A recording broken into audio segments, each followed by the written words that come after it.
Et voilà, on se retrouve à bord de Saori. Hop, direction plein est, vous le voyez présentement, 90 degrés. Donc c'est parfait, c'est le cap qui nous arrange. Et voilà, on se retrouve non loin du Cabo de Agua.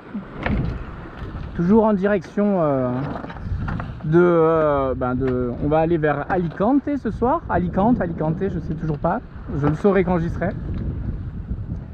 Et voilà, écoutez, je vais devoir rester un peu là pour l'équilibre du bateau, pour l'assiette du bateau. Mais en tout cas, on est dans de bonnes conditions pour discuter un petit peu.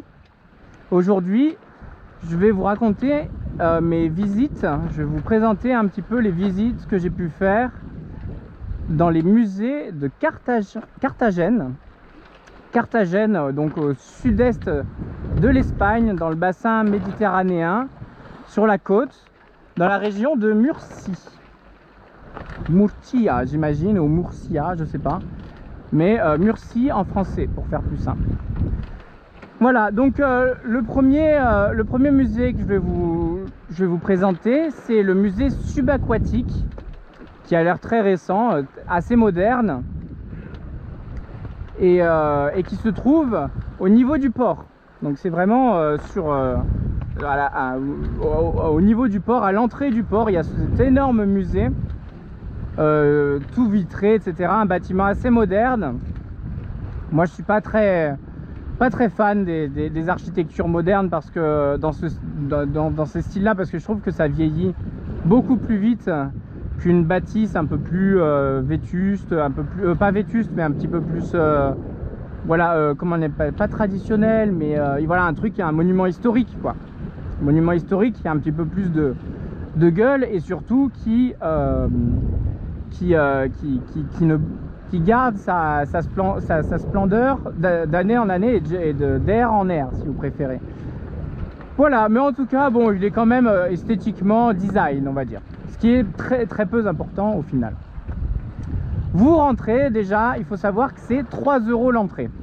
3 € l'entrée, ça fait plaisir. Moi qui suis, vous connaissez ma philosophie par rapport au savoir et au partage de connaissances, etc. J'ai beaucoup de mal avec le fait de faire payer pour partager des connaissances, du savoir, etc. Bon, là, on parle quand même d'un musée et tout, donc forcément c'est normal. Il y a le service, il y a l'immeuble à rentabiliser, etc. Enfin tout, quoi. C'est quand même un musée, même les œuvres d'art et tout, ça vient pas de nulle part. Donc forcément c'est payant, et là il n'y a aucun souci.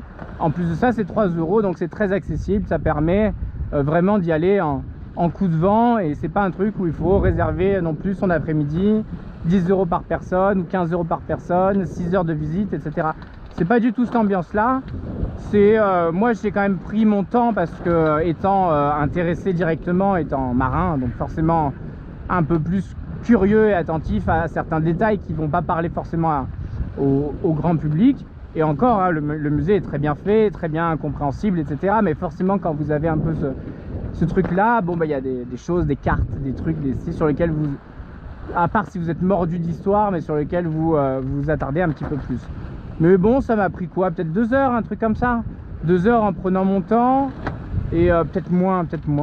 Et je pense qu'en une demi-heure, 3/4 d'heure, vous pouvez faire largement le tour, et déjà vous immerger un peu de tout assez rapidement. Donc 6 €, c'est la première chose à savoir. Deuxième chose à savoir quand même, c'est au niveau de la nomination, terminologie du musée. C'est musée subaquatique de Carthagène, je crois, quelque chose comme ça. Et donc on ne sait pas trop ce que ça veut dire subaquatique, hein. On sait que c'est sous l'eau, ok, mais c'est vrai que moi je m'attendais bêtement à aller voir des poissons et des requins et des choses comme ça, quoi. Ce qui aurait été nommé forcément aquarium, qui aurait été plus de sens, ou autre chose, parc aquatique, ou je ne sais rien, ou même non, parc aquatique c'est encore autre chose. Bref, donc je savais pas trop à quoi m'attendre, et au final il n'y a pas un seul poisson. C'est vraiment là, il y a une première partie du musée qui va être entièrement dédiée à vous voyez qu'il y a un bateau à voile, ça fait plaisir. On le voit par rapport à son cap que lui il doit être à la voile. Donc la première partie du musée s'adresse à tout ce qui est archéologie subaquatique. Et là c'est hyper intéressant, moi j'avais jamais vu ça. C'était une première pour moi de voir un peu ces images, de m'intéresser à ça. Et en fait, ils vont vous expliquer comment depuis que l'homme a pu le faire, d'aller explorer des épaves. Et comment on fait, c'est même plus explorer juste des épaves où on y va en plongeant et on se balade à l'intérieur de l'épave, on ouvre 2-3 portes, 2-3 coffres et on voit ce qu'il y a. Non, là c'est vraiment une épave qui est quasiment complètement engloutie, ensevelie, complètement mais ensevelie à moitié.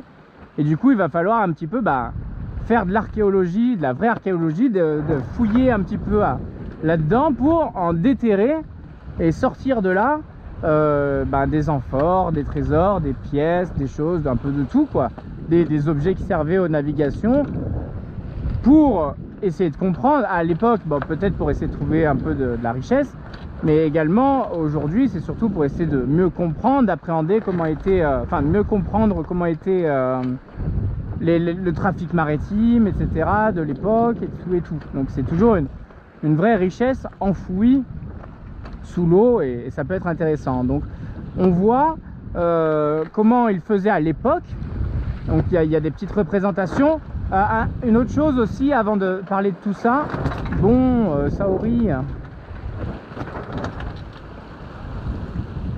c'est fini les vagues? On va voir si c'est une série ou pas, sinon je vais me mettre à la barre. Tiens. Boire un petit coup d'eau et je me mets à la barre.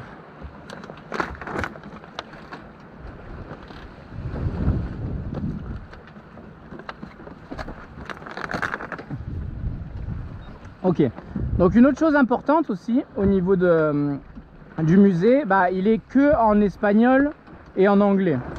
Et un anglais plutôt soutenu quoi, enfin un bon anglais littéraire quoi, donc c'est pas accessible à tous.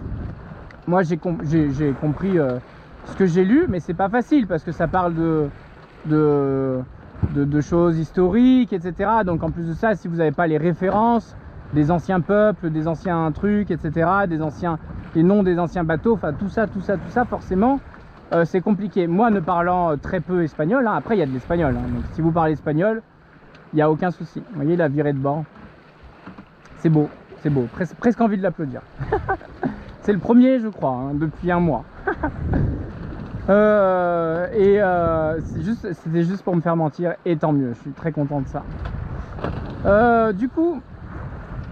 Du coup voilà, donc il faut quand même avoir soit un bon anglais, plus que correct on va dire, enfin un bon anglais quoi, soit parler espagnol. Donc voilà, après je sais pas s'il y a des petits dépliants en français et quoi, mais non, de toute façon il y a tellement de choses écrites et il y a beaucoup de choses écrites, donc ça peut être embêtant si vous avez aucune de ces deux langues. Je pense que ça vaut presque même pas la visite en fait, parce qu'il y a quand même beaucoup de choses écrites. Donc c'est pour ça que je voulais vous prévenir, vous tenir au courant. Donc par la suite, toute la première partie, ça va être comment ils ont fait ça au fil des années. Donc les premiers hommes plongeurs qui faisaient ça, on voit qu'ils étaient sur un bateau en bois forcément, avec des espèces de grandes roues qui leur permettaient de remonter, parce que ils plongeaient déjà sans scaphandre, ils plongeaient en apnée. Et vous savez qu'à partir du moment où vous passez une dizaine de mètres sous l'eau, ou je sais pas exactement, j'ai pas la précision, mais par rapport à ça, mais à partir d'un certain seuil, à un certain stade, à une certaine hauteur sous l'eau de profondeur, vous allez tomber comme une pierre quoi. Vous allez forcément, vous n'avez plus la flottabilité quand vous êtes à la surface, et vous allez gentiment couler. En plus de ça, si vous devez remonter une amphore à bout de bras, compliqué.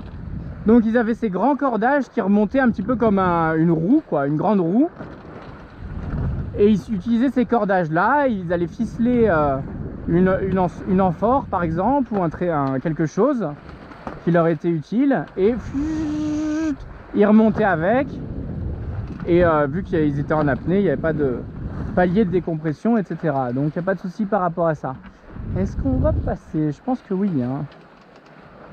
On est tribord à mur, il est tribord à mur, et il est sous notre vent, donc là techniquement il est prioritaire.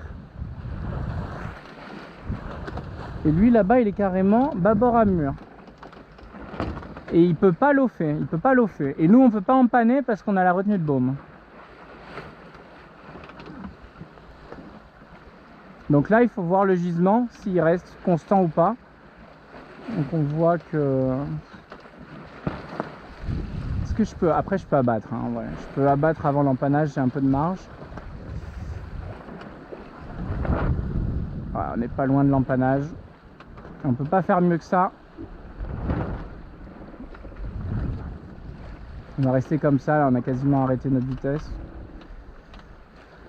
Voilà, il est prioritaire, c'est à moi de me déplacer, donc voilà. Je vais juste éviter l'empannage, parce que là on est plus qu'en fausse panne. Et donc c'est décousu parce que désolé, on est en pleine navigation, donc il y a la navigation qui va avec, je suis obligé de surveiller. Au tout début ils faisaient comme ça, ils y allaient en apnée. Après par la suite ils y allaient en scaphandre, toujours avec plus ou moins le même système, etc. Ils plongeaient en dessous des bateaux et ils remontaient à l'aide de cordages. Mais cette fois ils avaient des scaphandres qui leur permettaient de respirer sous l'eau et de pouvoir rester bien plus longtemps sous l'eau, donc bien plus utile.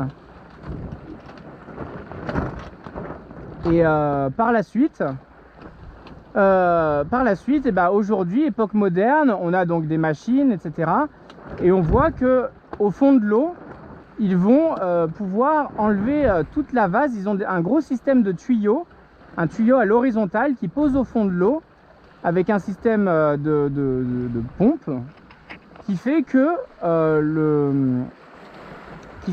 ils vont aspirer tout ce qui est vase, parce qu'il y a énormément de dépôts de vase, forcément, d'année en année ça se dépose par dessus, et un des plus gros des boulots ça va être d'enlever toute cette vase pour mettre à découvert toutes les richesses qui sont enfouies, quoi. Donc il y a un grand travail où ils vont aspirer avec un tuyau souple qui va repartir un peu au loin, ça remonte pas, hein, ça va un peu plus au large, à côté de l'épave.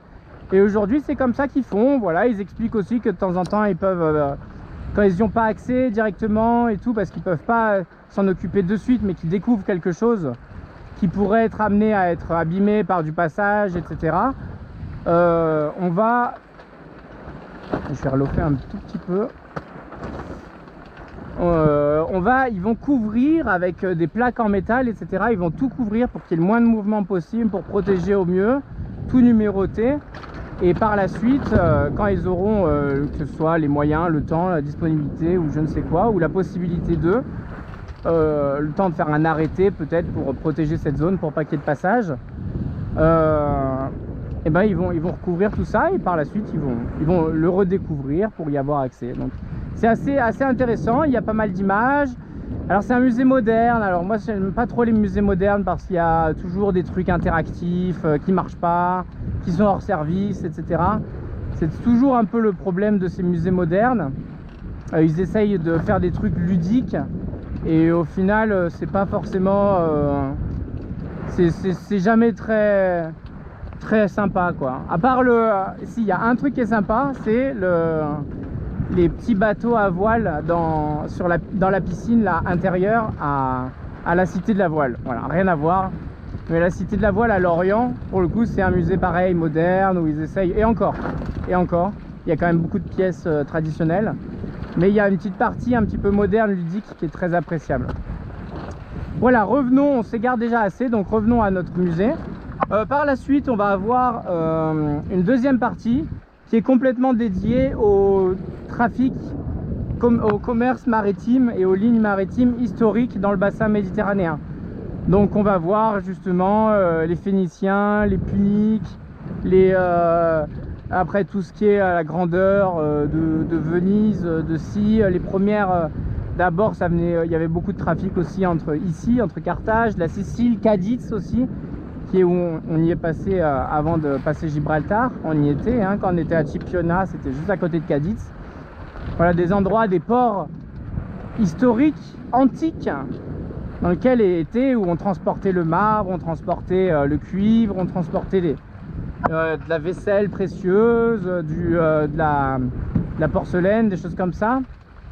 Et tout ça, bah, c'était transporté dans des bateaux où, au moment de l'Empire romain, il y avait quand même un peu cette suprématie qui faisait qu'il y avait un trafic qui était ok surveillé, mais entre guillemets autorisé. Et il y avait beaucoup d'échanges entre tout ce qui était du coup du nord de l'Afrique, du bassin ouest méditerranéen, donc punique, tout ce qui était phénicien, donc plus l'ancienne Italie, tout ce qui était aussi grec, etc. Et après, quand il y a eu la Rome antique, etc., par la suite, pareil, c'était très surveillé, mais il y avait tous ces échanges qui permettaient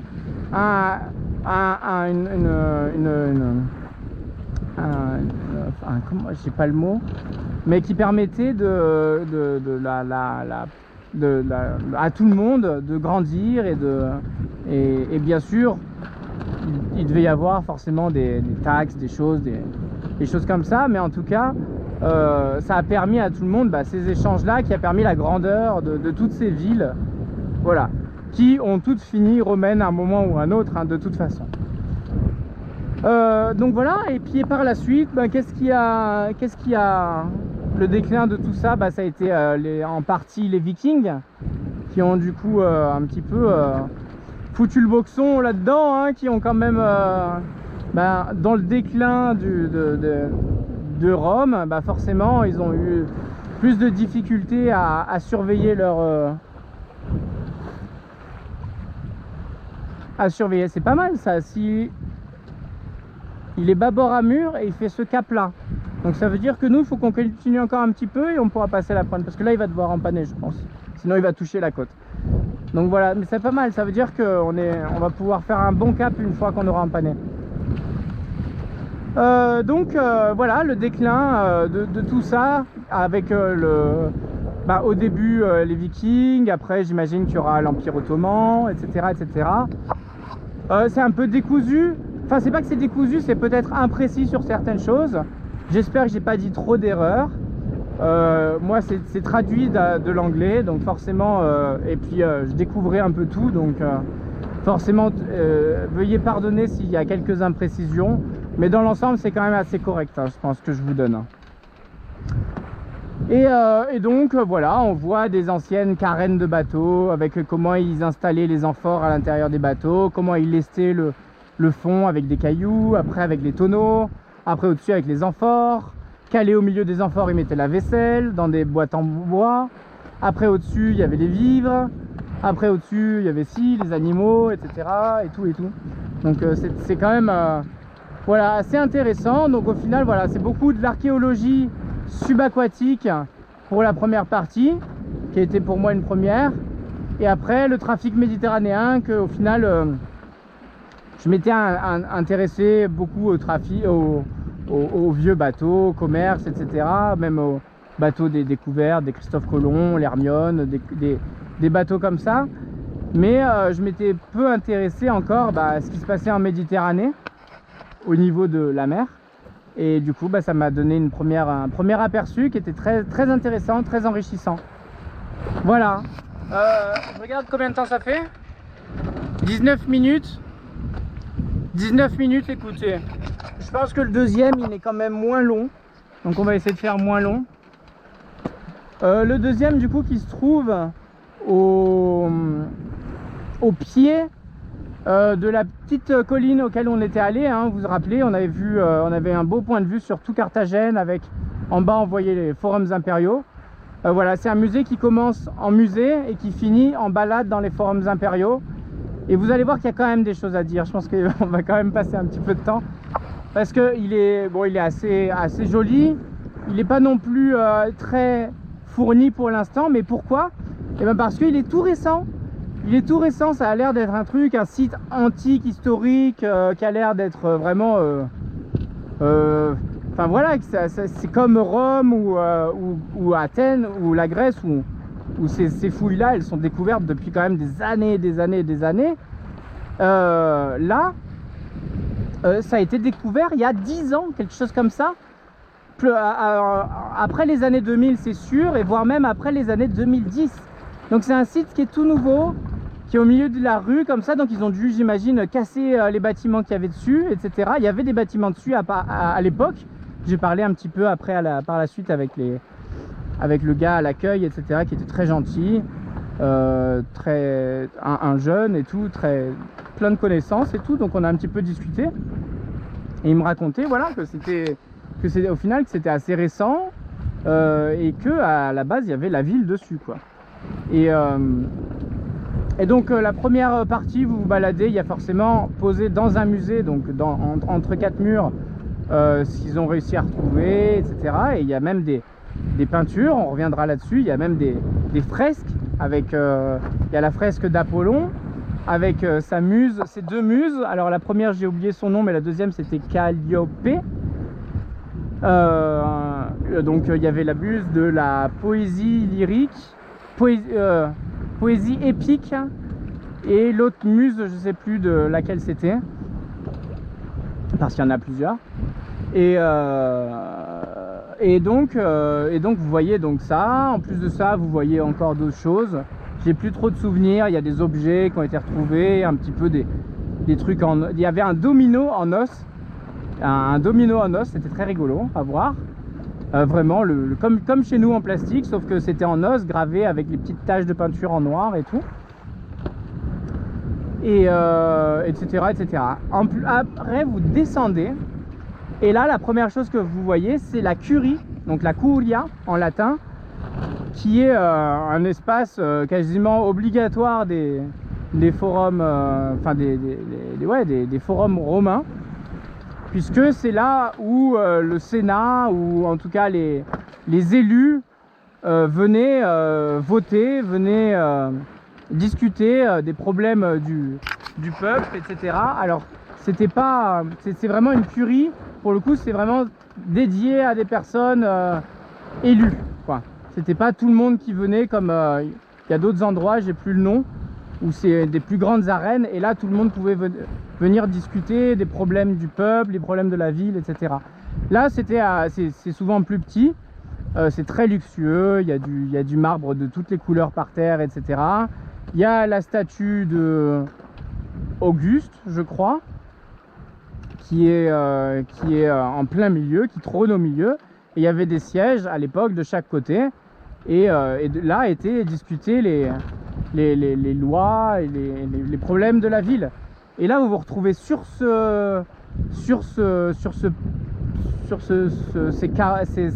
y a les carrelages, il y a quelques reconstitutions où vous pouvez marcher, mais il y a carrément les carreaux d'époque, hein, qui sont devant, où vous pouvez pas marcher, mais vous pouvez les voir, hein, ils sont à 1 mètre devant vous.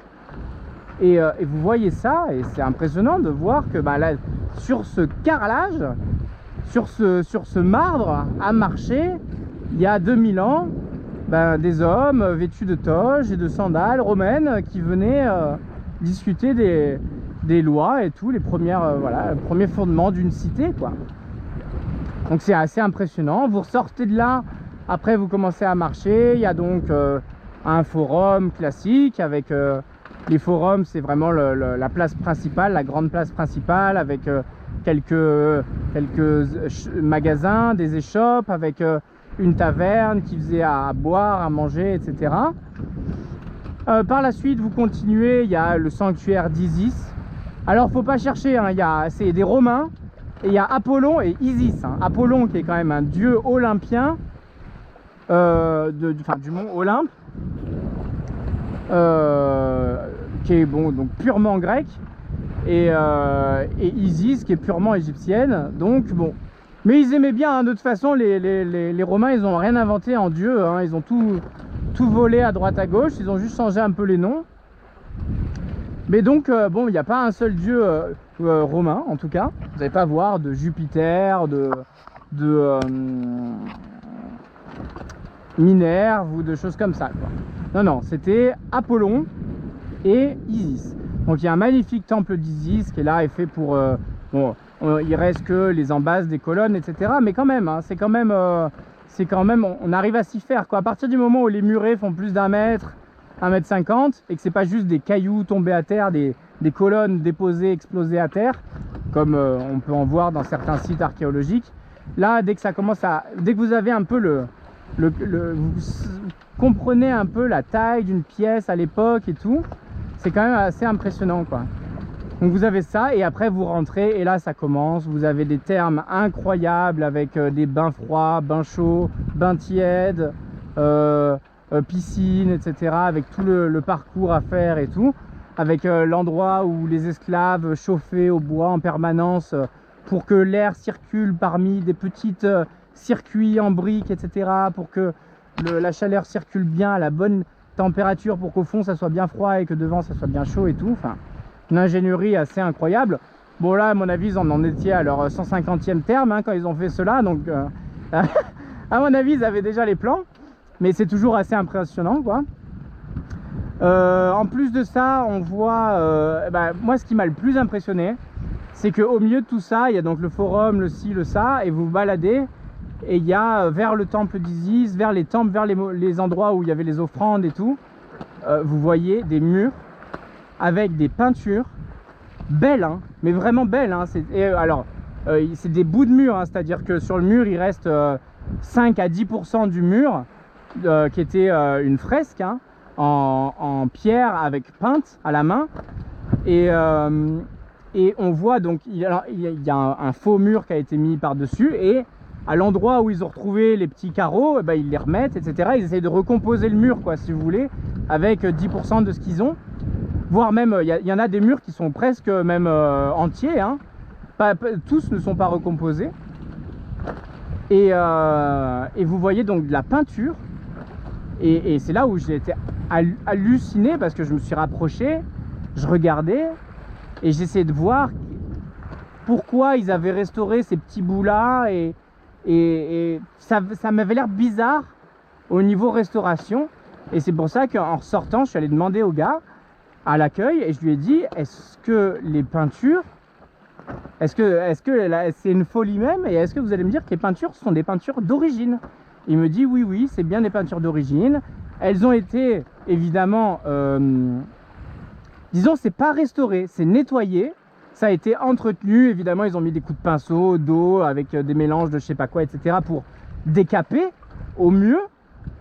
Mais à aucun moment quelqu'un est revenu, comme ça se fait énormément, et c'est pas vraiment un problème, mais bon, c'est quand même disons c'est sûr que c'est au niveau de la représentation c'est mieux, mais bon, c'est le bateau de Thésée, quoi. C'est le bateau de Thésée, on saura jamais quel est le mieux dans l'histoire, mais en tout cas là vous avez une peinture qui est intacte, le rouge est rouge, le vert est vert, etc. C'est vraiment beau, et on voit le pigment, etc. qui est sur la pierre directement, et c'est de la peinture d'époque. Alors forcément elle a tenu, pourquoi? Parce que c'était enseveli. Alors c'était pas, et si c'était resté à l'air libre, évidemment ça aurait passé avec le soleil, etc. Là c'est tout protégé par le soleil, hein. Vous vous rappelez, dans la vidéo on voyait que ce grand préau, etc. C'est notamment pour protéger des intempéries, mais aussi du soleil, pour pas que ça abîme la peinture qui est à l'extérieur, à nu, telle quelle. Ça c'est la première fois que je vois ça, hein, je crois, hein. Ou alors peut-être des fois un grand mur peint d'époque et tout, mais là il y a carrément des motifs. On voit une espèce de caducée ou de vase avec des trucs, enfin il y a vraiment des motifs. Et en plus de ça, le Apollon et les muses qui sont à l'intérieur, pour le coup protégés un peu plus, sous cadre, ont été récupérés de cette pièce-là. Donc dans cette pièce-là, ils ont retrouvé un Apollon tel quel, c'est hallucinant. Il est entier en plus, hallucinant. Il est entier, peinture d'époque. Et là le plus hallucinant c'est de voir le reste à l'extérieur comme ça, et de marcher au milieu, et vous marchez à côté d'un mur avec une peinture qui a 2000 ans, et il y a 2000 ans les gens ils marchaient autour, à côté de cette peinture il y a 2000 ans, quoi. Enfin, moi ça m'émeut énormément, et du coup je vous en parle, je vous le partage, parce que ça me paraissait intéressant de de vous le partager. Regardez comme c'est beau quand même. Regardez-moi ça, hein. C'est quand même hallucinant, hein. Voilà, donc étant tout récent, j'imagine qu'ils continuent leur fouille. J'ai vu un plan avec, ils ont imaginé en faisant le carré de ce qu'ils retrouvaient, quoi, en faisant la... Vu comment ils retrouvaient certaines colonnes, ils ont essayé de compléter le schéma et on voit que ça passe encore sous la route, sous les bâtiments de certains bâtiments et tout. Donc je pense qu'ils vont continuer à grappiller petit à petit. Mais en tout cas, ça vaut aussi la balade, rien que pour le Apollon et les deux muses qui sont magnifiquement préservées. La Curie qui est magnifiquement... alors il n'y a pas les murs, etc. Il y a la statue et il y a le sol, mais c'est quand même déjà bien. Toutes les explications évidemment, bon, les termes qui sont très jolis aussi, voilà, enfin ça vaut aussi la balade. Et là c'était 6 €, 6 €. Donc pour 9 € vous visitez 2 musées, c'est quand même assez dingue, et c'est vivement recommandé. Voilà. Qu'est-ce que j'ai oublié? J'ai oublié de dire que dans l'autre musée, dans le premier, quand il parle des navigations méditerranéennes, etc., j'ai lu que l'homme naviguait dans le bassin méditerranéen depuis moins 9000. Donc ça fait 11 000 ans. 11 000 ans que l'homme navigue dans le bassin méditerranéen. Et ça fait 1400 ans, non, c'était en moins 1400 à peu près, que l'homme avait fait, qu'on a des preuves en tout cas, que l'homme avait fait le tour du bassin méditerranéen à la voile. Donc en gros, on fait pas le tour comme nous aujourd'hui pour faire le tour, hein. À la base c'était quand même pour découvrir, faire des colonies, découvrir des richesses, des nouveaux animaux, des nouveaux bois, des nouveaux marbres, des nouveaux... Voilà. Donc ça avait quand même ça a une autre signification qu'aujourd'hui j'ai fait le tour de la Méditerranée, quoi. Voilà. Donc c'était pour vous préciser ça, parce qu'après je coupe la caméra, je me rappelle, ça m'énerve et je relance pas la vidéo juste pour vous rajouter ça. Vous savez que c'est du one shot, que c'est improvisé, que c'est sans coupure. C'est toujours comme ça que ça se passe ici, ce qui permet de vivre les choses en temps réel. Voilà. Bah écoutez, sur ce je vous laisse. Je pense que la vidéo va être sympa. Je vous invite à découvrir Carthagène, la nouvelle Carthage, une ville remplie de beauté. En plus de ça, il y a des petits restaurants avec des spécialités qui sont très peu onéreuses et délicieuses. Donc je vous invite à vous balader dans ces petites ruelles. Qui plus est, ces arbres, hein. Ces arbres c'est vraiment magnifique, hein. Ils sont magnifiques ces arbres. Et voilà, et même le pavé est tout bien entretenu, il n'y a pas un petit pavé qui dépasse, en trottinette ça file. C'est vraiment, c'est une très belle ville. Voilà, sur ce, je vous embrasse et je vous retrouve. Moi je vais préparer mon empannage, mon repas. Et puis par la suite on se retrouvera peut-être pour une nouvelle vidéo. En tout cas voilà, j'avais ça à vous dire, à vous présenter tout ça avant de quitter Carthagène, et parce que par la suite on va arriver encore dans d'autres endroits et il y aura encore d'autres choses à raconter. Voilà, je vous embrasse et je vous dis à bientôt. Bye bye.